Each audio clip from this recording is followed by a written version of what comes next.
got scars in my soul like tattoos of grace. Battle worn, but now I'm living in change. Devil on the battle, now I'm saddled and prepared. Hey, we live. Hello, everybody. Welcome to Forever a White Belt. And I have tonight's guest. He's a martial artist, he's an entrepreneur, and he's also a fellow podcaster. Scrapyard OG, Buddy V. Welcome to the show. Yeah. Thank you, Naughty Nate. Thank you. Hell yeah. What's going on, brother? How you been? I've been loving life, having too much fun. And I mean, there's not enough time in the day. Yeah, man, I know it, bro. How's the training been, man? Good. I've revved it back up. I've laid back off the weights a lot more and just focused a lot more on my cardio, even with my punching, a lot less on my power and a lot more on my speed, trying to really hone in for my body shape too. So I know that I'm not disproportionately training. That's good. That's really good. Are you getting together with anybody, or are you just doing a bunch of solo training right now?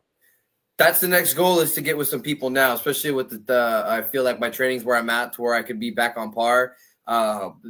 Taking this kind of the breaks I've taken, I've seen some of the people grow and continue to grow, and I feel like I go and stop, go, come back, and I've seen these people on the level to where I'm like, okay, I gotta step my game up and at least come somewhere. I can't be been down here anymore. Isn't it crazy how fast like some individuals can like grow when you stop? You know, like I have that same thing too, man. Like especially like training at a gym. If I'm gone for a week or two and there's a student there or whatever, I'll come back in like a week or two, and if I haven't trained, that dude has jumped like levels, bro. If he's consistent, they jump levels. And I always come back like a little bit punch shy or whatever. It's pretty natural, I feel like, to kind of get acclimated back into training after you spend some time off.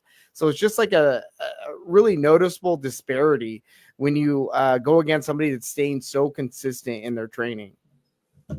Exactly. And I feel like the good thing too is with the community that we have here, it's nice because then also I'm not having to go into like some bully mentality. I'll be pushed, and they'll be like, come on, pick it up, let's go, come on, we'll get that dust off.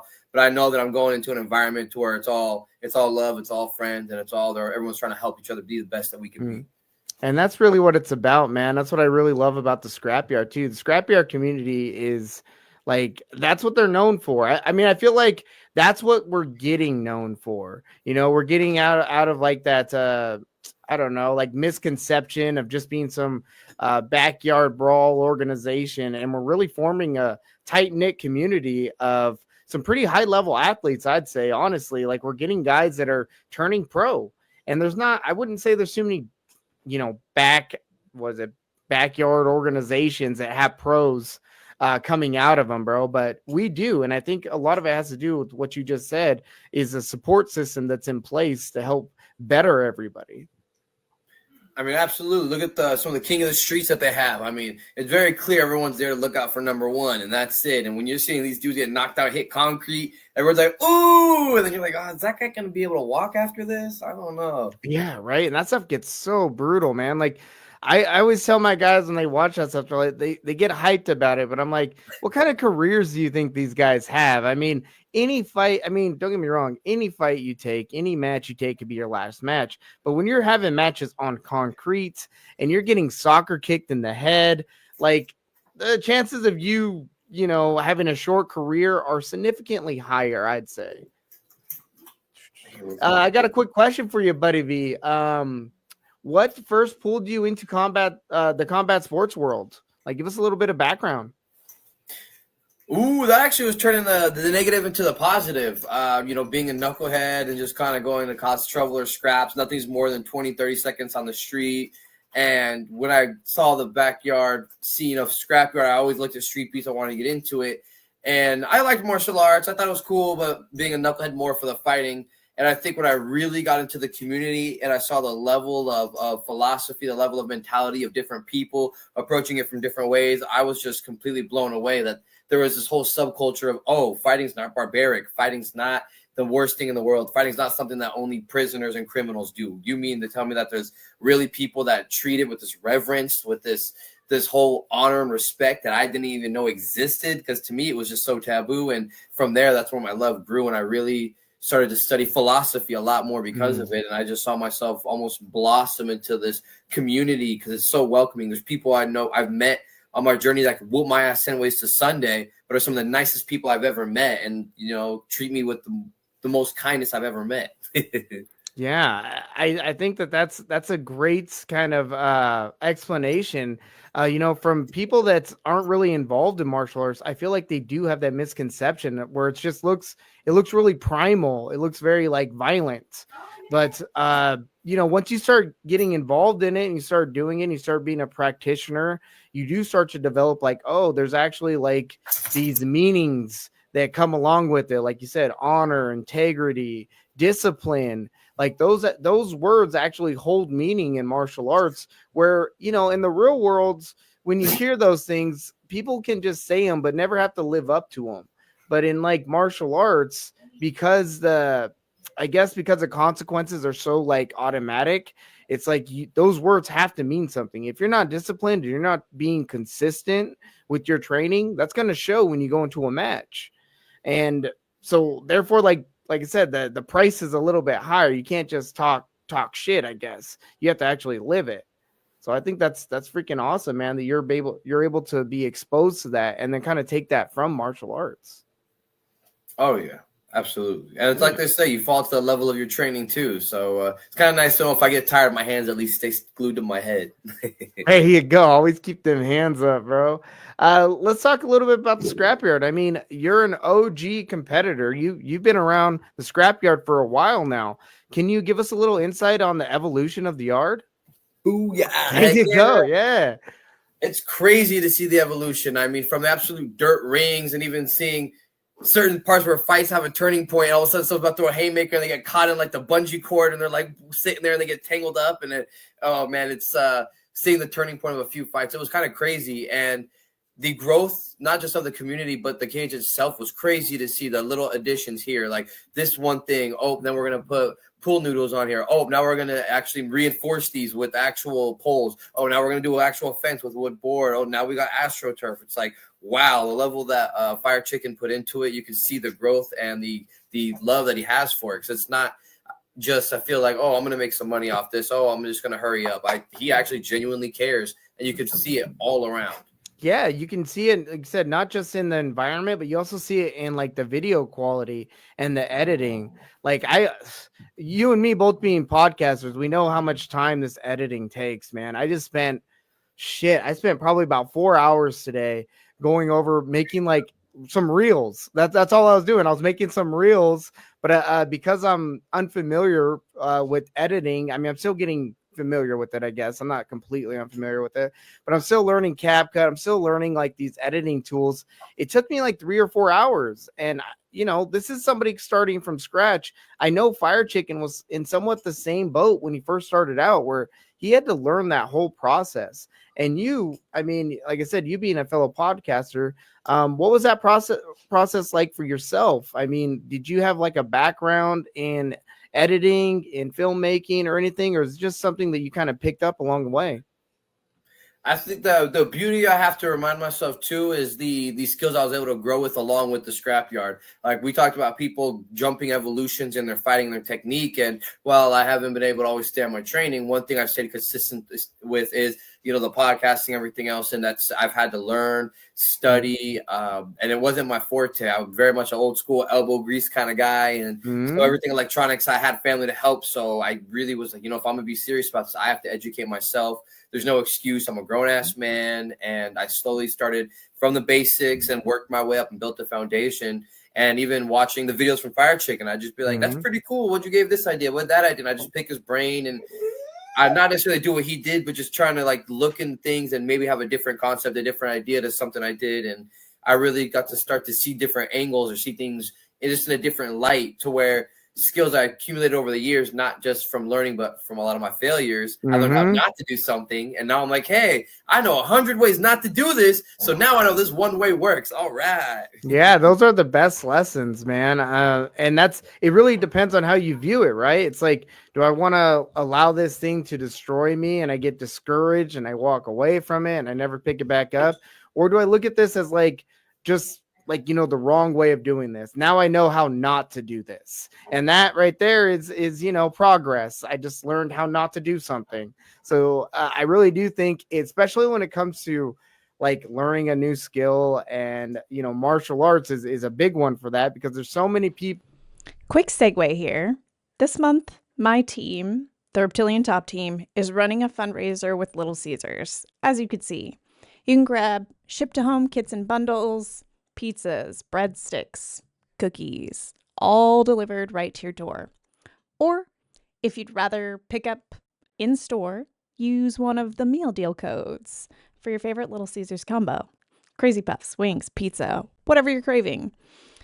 Every order helps support our fight team. It covers travel costs for fights, gas, training expenses, and new equipment to keep us ready for competition. So, if you want to help us keep showing up, fighting hard, and representing the community, hit that link in the description and grab yourself some goodies while supporting the Reptilian Top Team. Is a big one for that, because there's so many people that walk into a gym and they do one trial class and I never see them again, and it could be for multiple reasons. It's like they feel like it's too physical, they're not in shape enough. Maybe they, when you watch a match from on TV, you're always like, oh, I can do that. And then you get in there and the guy's standing across from you and he's moving around. You're like, oh shit, he's hard to hit. And actually, like, it's a lot more tiring to hit something than I thought. You have this really weird misconception. So people tend to, like I said, they'll start and then they'll just fade away because they don't have the right mentality with it. Like I said, it's all about progressing a little bit more every time we do it. And I've noticed that too in everything that we've been doing. We've been progressing just a little bit, man. What kind of inspired you to start the podcast? I actually, funny enough, had thought about, because I'm a natural conversationalist. I was in the industry, I bartended, I just love talking to people. I'm an old soul because I feel like everyone has something different to offer, which is cool. I just like hearing sometimes. And Jay from the Yankee and the Brit, well, him and Curly Matthews, they together would have a few different podcasts, one with baseball, one with football, that they did a lot themselves. They really liked fighting, but they kind of wanted somebody in the community, and they reached out and like, hey, you're kind of always smiling in your fights. You seem cheerful, upbeat.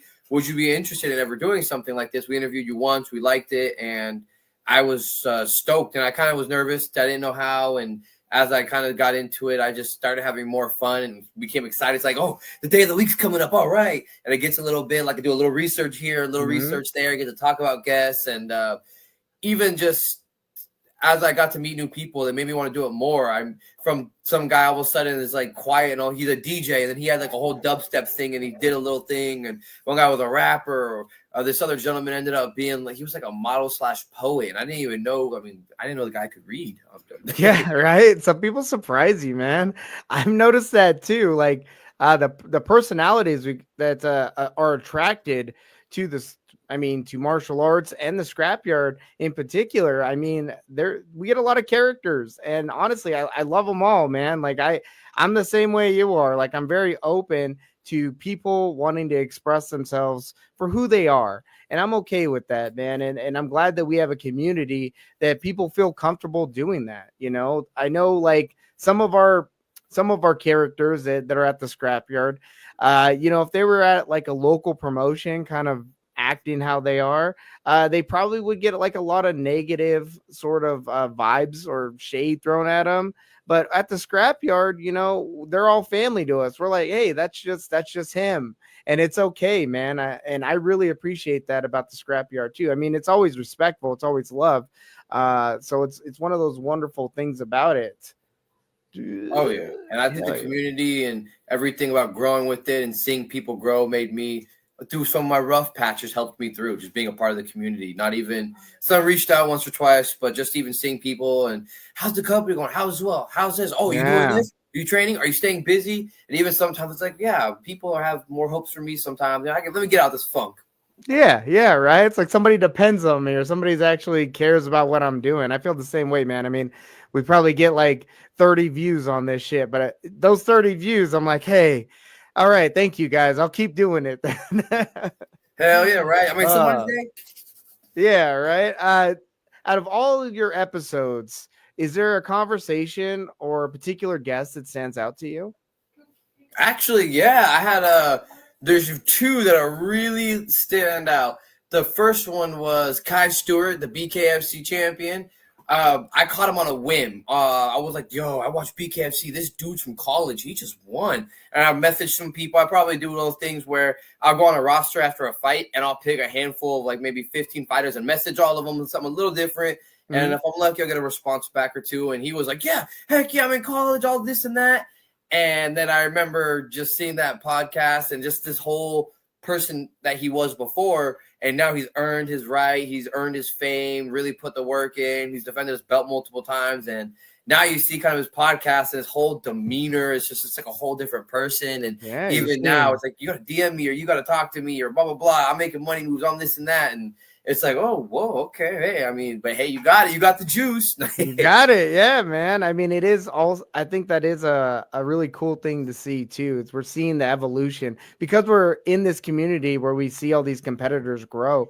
We get to see a few of them really evolve. I mean, we've had a few pros come out of the scrapyard and, shout out to Maliko Goon, man. He just won his latest boxing match. He's now 4-0 as a pro. Like, isn't that crazy? Man, Viking Warrior, shout out to him too. He's another pro. He just got his hand healed. He broke his hand in his last match, but his hand's all healed up. He's coming back. He's ready to go. There's just two right off the top of my head right now, a couple pros out there that come strictly from the scrapyard. And, we love seeing their success. We love seeing them grow as individuals. And I feel like it brings so much to the yard and it gives like a lot of the competitors some like, I don't know, inspiration or like some like real hope to be like, oh, he did it. I know I can get there too. And I think that's really important for amateur fighters to kind of see that light at the end of the tunnel sometimes where they, especially with somebody that they know personally and they can relate to. Absolutely. And I think a big thing we forget about with fighting too is it's like, we remember the wins and the lessons, but when it comes down to it, so many of these fights have came down to the nitty gritty to really like someone was about to quit and then they turn around and end up getting a win. And it's just like, it does take a mental toll after a bit too. And it's like, if you have to be strong, you have to really know that while there's a possibility you're going to lose, there's just as much possibility you're going to win. Mm-hmm. And I think it's all about preparation, man. That's what really helps that mental fortitude when you go into that. When you're prepared for a match, you're just like, hey, whatever happens. I'm not worried about nothing. You know what I mean? It's like I'm prepared. And I think that is something that you develop at the gym. You develop that confidence in the gym. And it's great to see some of our guys are starting to do that. Our guys are starting to go and join gyms. They're collectively coming together. Hell, we're even getting like scrapyard competitors grouping up together and training together and doing some sparring. And I think that's awesome, helping each other grow. Sorry, I got my dogs back here.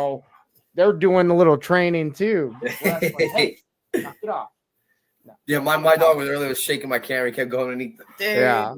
I got two big ones over here. It's about their dinner time, so they're bugging each other. Yeah. What about here's something.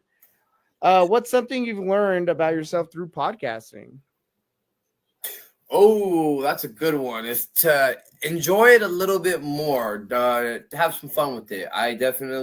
There was times when I would take it a little too seriously, and then I'd be like one of those things where you put so much pressure on, and then if the slightest thing doesn't go right, all of a sudden it like unravels yourself, and you're just like, I wanted this and this and this, and it really helped me take a deep breath, and it's all good. I go with the flow. I can prepare as much as I can, but at the end of the day, things are going to happen, and as long as I'm having fun with it, the people in the comments, like you said, whether it be 5 people, 30 people, as long as they're having fun, that's all that matters. And you could really, some of those episodes, I could tell that I was trying to do too much, a lot on my plate. And it definitely helps me take a deep breath and enjoy life because we have to enjoy the moment. And so even no matter what had happened 100 times before here, once I'm here, I just had to, I'm here and time to enjoy.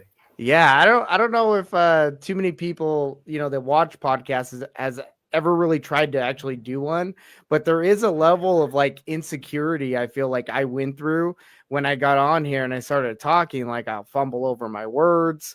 I'll like go down a train of thought, and then something will distract me, and then I'll forget what I'm talking about. And when you're on camera, you kind of hit a little bit of a panic moment where you're like, what was I saying? And it gets kind of like a little bit weird sometimes, but I've been learning to like overcome that stuff. Like, it's natural, man.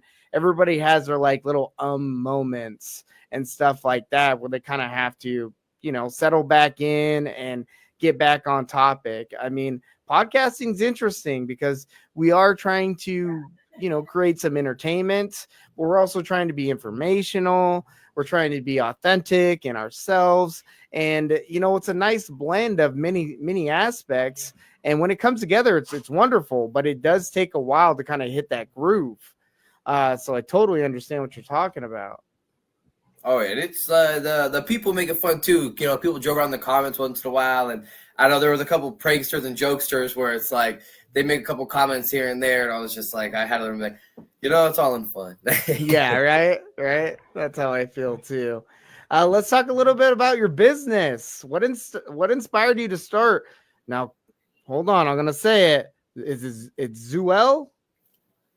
Heck Right? yeah. Zuel clothing line. There we go. There it is. And it's great. You have a lot of amazing products. I love the designs. You're a natural artist, right? Heck yeah, you got 2 of my drawings on your back wall right there. That's what it is. I know. I can't be there. I was gonna say you design all your own stuff and you come up with some really awesome designs. So what kind of inspired you to start this clothing line? Funny enough, it was right around the time of the Scrapyard too. Right when I was going to step out, I was like, I'm done trying to appease people. I'm going to live my life for me, and I'm really going to take a step into taking control of my life. And I felt like fighting has always been a part of me, but so has my artwork.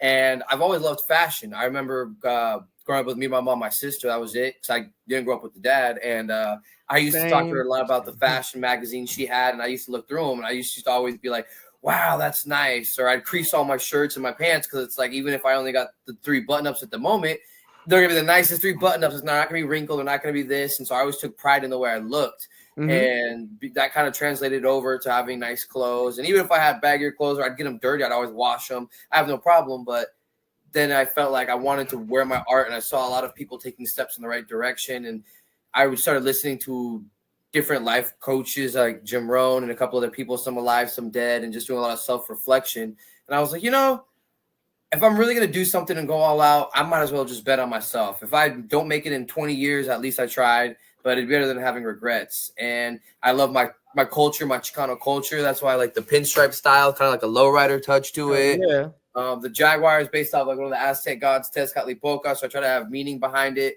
And I got to see my drawings grow as well. And as they started to go, and I made a couple T-shirts, people actually bought them. And I was like, wait a minute, I could do this. I could do that. And I didn't realize over the course of years, all my art avenues all came into one, to where I'm like, hold on, I have a sewing machine. I'm sewing some of my own stuff to get ready now. I'm woodworking some of my own ornaments, some of my own necklaces I'm almost done with, all hand cut, hand painted, and everything. Like you said, I take pride. I do it myself. And it's not always going to be perfect. But I think that's what makes it amazing and perfect, is the slight differences. Yeah. That sense of ownership too. Like, this is me, this is my product. And I think that to me is a wonderful and beautiful thing that you get to share with the world when it comes to art. People get to see your expression in a physical form. I view martial arts that way, like you get to learn about me through martial arts. And it's just, it's physical art. So it's the same thing. It translates over. What would you say would be the biggest challenges you run into running Zuel? And what's been the most rewarding part of it? I guess we just said the most rewarding part, but what's been the most challenging part? Honestly, sometimes I bite off a little more than I could chew. I definitely want to try to be someone to look up to, set the example. And I feel like once it's there, I'm not going to stop all that I'm doing now. After accumulating so much, I got to go. And sometimes I just get ahead of myself, and I put a little more pressure on myself than I should. And I just really need to take a step back and realize it is one day at a time, and there's only so much time in a day. I'm not going to be able to do 50 drawings and make all these clothing and do this and do that. It's realistically, it's not possible. And it's just, I've had to really learn to accept what I am able to do, and money wise too. Everything costs investments. Really prioritizing the family work dynamic too, between Talk. having the children. I want to set an example, but if I'm not there for them, then what am I really doing? So Right. felt like that was the hard challenge, was just trying to be able to get my life in an order, or in a fashion to where I'm able to be there for everybody that needs me. Yeah, that was actually going to be my next question was how do you balance being a competitor, a business owner, a father? Like that's a lot to juggle, man. And you're busy all the time. So it's how do you do it all? I really feel like you have to incorporate the family and those that are close to you, because it makes it a lot easier. If I know that my kids were constantly like, "Oh, dad, this," they wouldn't enjoy it as much. But the fact that like, "Oh, my dad fights," well, they'll go like, "I'm Leia V, the Aztec warrior. I'm Joaquin V, the Aztec warrior." It gives me inspiration. So I'm like, "Hey, I'm gonna go running. So I'm gonna tell you what, you guys get ready. I'm gonna run. When I come back, we're gonna train. We're gonna do push-ups. We're gonna this," and they get into it, and then it gets me extra excited. They want to go a little more, and then in turn afterwards, they'll be like, "Hey, let's make a juice. We haven't done that in a while. Hey, this," and being able to incorporate that really makes it more enjoyable. And then if I tell them, "Hey, I'm gonna work on company stuff," they have fake meetings. They have old phones. They're like, "What are we gonna do? We need this. Where's the Pokemon cards? You need to give me my pennies." And then they emulate these things. So I show them, "Hey, I might not be some sort of millionaire, but these disciplines that I'm instilling into you now are gonna go and take you far. So no matter what it is you do, you're gonna do it all the way." And I feel like because of that, I want them to be around me as much as I can. And when the time comes, they're going to be able to do their own thing, and I'll have more time to do even more. Yeah. But I mean, I love that you're able to blend the two. I mean, I feel like it's been so common traditionally for like business and family are separate, and when I have to go to work, I have to leave my family to go do that. So you have that like separation there. So for you to be able to figure out how to blend the two and maintain that family structure while you're growing your business, I mean, that's amazing, bro. Like that's a true blessing right there. And that's something I feel like your children will one day really appreciate. Like when they look back on it and they look back and they think about their dad and what he had to do, they're gonna be like, he had to do a lot of stuff and he was always busy, but he was also always there. And even though he was busy and doing this and doing that, he still made time to, want to teach us things or just be around us. Sometimes that's what kids just need. They just want their parents around them. They don't necessarily need care. They just want you to be in their presence. And as a parent, we're the same way, man. Sometimes I don't want to take care of your ass. I just want you to be there because I love you and I want to make sure that you're just safe. So it's great that you've been able to do that, bro. That's really awesome. I even volunteer at their school 2 days a week too. I run the Watchdogs program. Dads are great students, and it's a little, people get off though by it, but not having a father, I feel like really makes me take the top qualities in other men that I see around that I think are admirable traits, and I try to emulate this. And I think I could do this like that person, this like that person, and truly try to live up to what a good male role model should be. So I hope I'm doing it right. I think I'm doing it right, but I'd say you're on the right track, bro. Like every man out there, like you're gonna stumble, you're gonna fall, but the key thing is you're constantly striving to improve. And who can ask for anything more?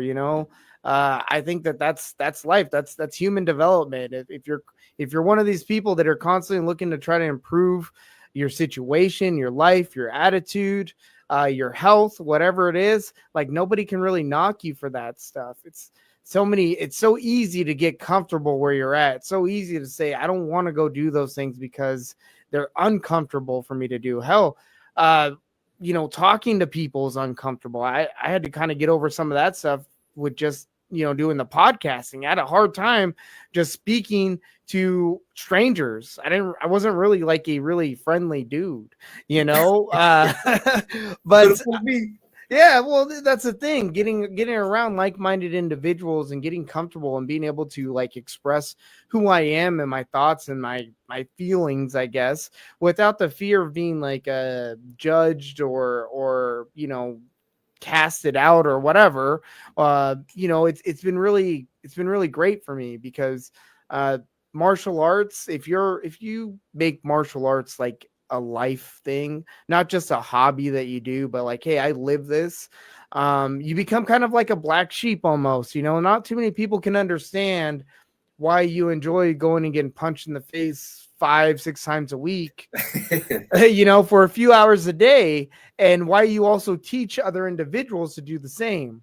So when I'm around people that get it, then it's like, hey, let's be friends. You know what I mean?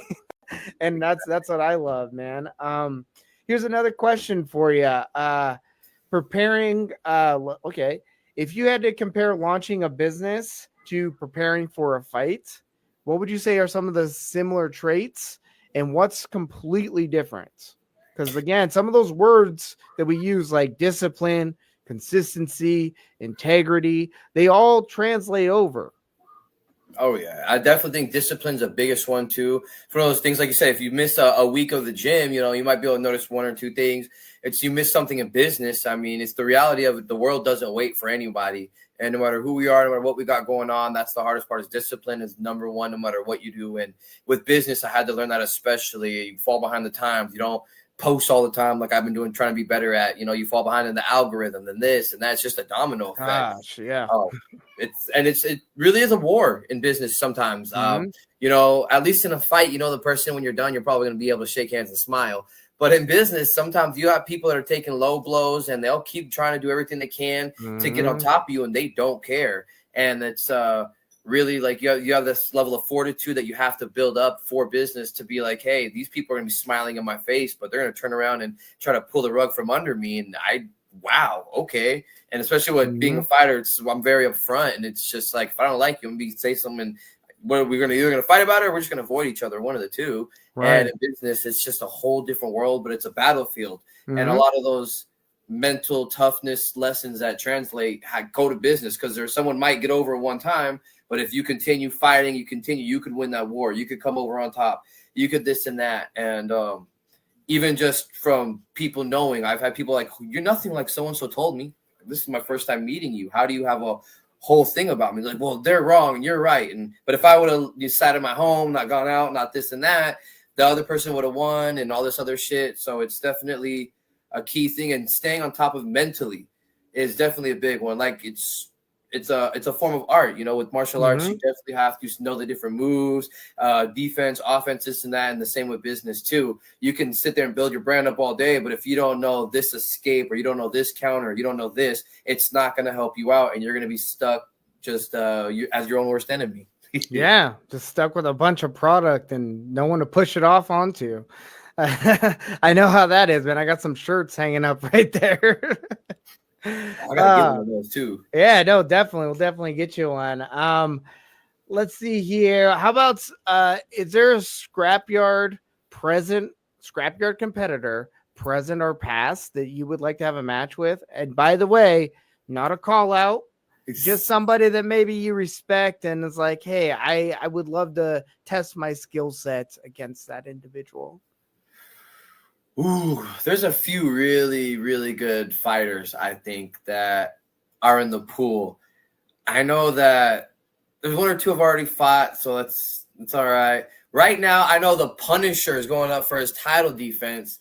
And when he first came out, I was like, man, that'd be a fun guy to fight. And now he's coming. I'm like, oh, hold on, I'm gonna have to train a little more. He's got his title. Now we're having a title defense, man. I can fight for. I can't remember his full name. Yeah, it's his last name. I know what you're talking about. He just competed. I think it wasn't this last event. It was an event before, and yeah, he's pretty good. But it's Puffer. It's Puffer. I think that's what it is. Puffer. Yeah, I think it's something like that. But I know who you're talking about. Yeah, they're coming up on the 25th to do a title match. That's gonna be awesome. Yeah, I feel like that's around my weight. You know, I used to fight 155, 135. I'm trying to get to, but I feel like it might be kind of hard sometimes depending on the diet. But 145 is about what I walk around at naturally now. So I definitely am like, well, I'm gonna get back in the fight, get my game up. I like that. The Punisher definitely has a little grappling game. He fought that match with Peruvian Panther was sweet and upcoming. His opponents had some killer hits. He looks like he's a great striker. And I feel like those are two solid guys that with the title fight and eyes being on them, I feel like, and being an OG scrapyard fighter, you know, you got to make your rounds. And I feel like I got the dust off the chains a little bit this last fight. I've been running every day training. And so I feel like it's going to be a matter of time before our paths cross, mine and both of theirs. And so I feel like those two are going to be on the list of a handful of fighters coming out. I'm excited to see that, man. I mean, I think that's going to be awesome. I think you match up with any one of those individuals is going to be a really solid match, honestly, because the way you fight too, it's explosive. You know, you really stick to the Hispanic heritage of getting in there and banging, bro. Hey, I'm half. I know how it is. It's that close game shit. Want to get in there and throw hands. So, I love watching you fight. So I can't wait to see you back in the ring. But before you get back in the ring, you actually have a new podcast starting up, right? One-on-one with Buddy V. Why don't you tell us a little bit about that? That's going to be fun. It's going to be a little different. It's going to be not just with the Street Beast people, but again with some BKFC people. I'm going to try to get a few more UFC fighters. I had a couple on there. They're very much enjoyable too, especially before they get real big. They're great people, have their hands on a lot of stuff. And giveaways. I'm trying to do a few more giveaways for my company as well. Try to push it and try to do a lot more martial arts stuff. So that way people that watch the show actually can get use out of it. And I'm just excited to be back, be able to talk. I feel like it's a refresh. And it's one of those things where sometimes when things are kind of stagnant, you take a step back, go back to the drawing board, change a couple things, come back out.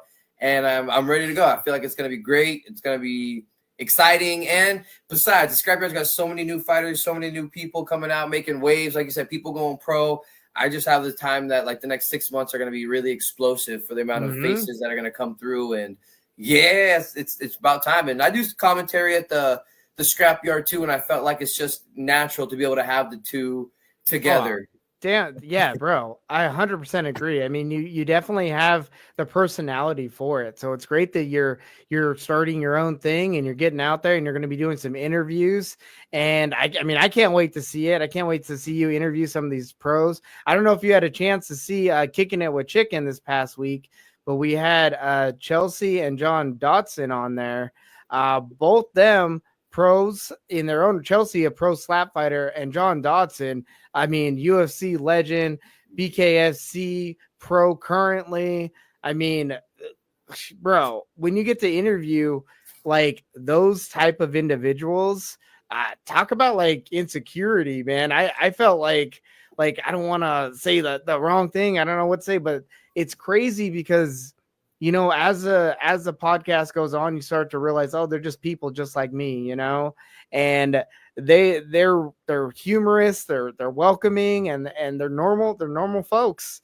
And that's what I love about meeting like some of these higher, I guess, celebrities or influencers, is that you find out that, when you find out that they're actually real people and they're not just putting on some stupid character or trying to do some front, and there's an actual real human being there, it makes me more of a fan of who they are.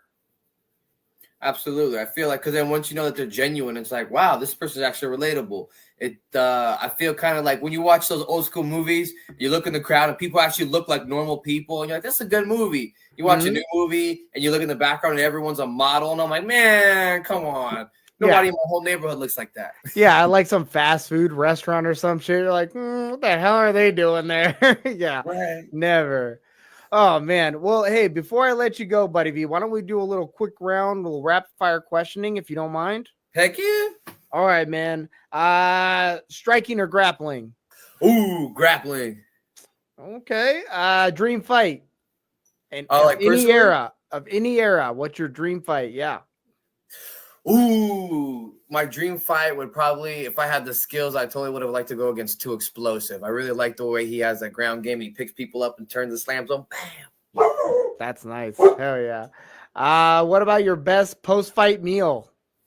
Oh, my best post-fight meal, hands down, would be a giant thing of chorizo con huevos that my nana made, and with the handmade tortillas. Hell yeah. Hell yeah. Do you, the flour? You make flour? I prefer flour, but the corn too. Yeah. Corn is bomb too, bro. Yeah. Now you made me hungry. I'm on a fast right now. I'm cutting weight. I bet, me, Chef, and Bolo have a bet, or we have a little competition going on. and I had to lose 10 pounds. I think Bolo had to lose 12, and I think Chef had to lose like 13. And it looks like I'm gonna win. That's what it looks like. That's what everything. But I'm paying for it today. I went to the gym and just, had to get that last little 3 or 4 pounds out, and it was mostly water. But I'm there. I did it. Yeah, start cramping a little bit. Oh, little bit, but it's all good, man. You got to show these young guys sometimes. Hey, this old dog, he knows how to do it sometimes. Right. Tell the fans, what's one thing the fans don't know about you that would surprise them? I actually really enjoy operas, and in my free time, I've gone to a few That up is here in surprising. McCall Halls. Yeah, I don't know why, but I love the orchestra, the whole entire everything, and yeah, it's like my guilty pleasure. I'll go to an orchestra. I've seen ballets, and I really love the actual fancy arts. Don't know Wow. Yeah, hey, bro, you surprised the shit out of me. I would never have thought that. Oh, yeah, operas? That's crazy. Hey, that's really cool, though, man. We'll have to check one out one of these days. Heck yeah, they sing the same line like 10, 15 times, and I was like, oh, okay. Oh, shit. All right. Well, I think that's what I got for my rapid fire questions. Currently, Buddy V, want to let the fans know how to find you and throw out all your information out there so they know how to get a hold of you for clothing, social media, when the podcast is coming up, all that stuff, brother. Heck yeah. All right, Zuel, Zuel. So Zuel-World is the website. Zuel_Buddy V is the Instagram, and Zuel World is the Facebook itself. You see all the up-to-dates, the fun stuff, the podcasting. Most of them will probably be pre-recorded, so that way I can jump in the comments with people too. They're going to be coming out on Tuesdays, I believe, so that way people see them. Other than that, it's going to be lots of fun, and custom orders have been coming in like crazy. So if you're a fighter, you want not cheap. If you want merchandise made fast at a good price, I got you. I've been doing a lot more custom orders than I thought, and I can beat most prices online within reason. High quality stuff, just the prices are less. And I think that's freaking awesome, by the way, too, man. I mean, obviously, this man's not in it just for the profit. I mean, he's in it because there's a passion there.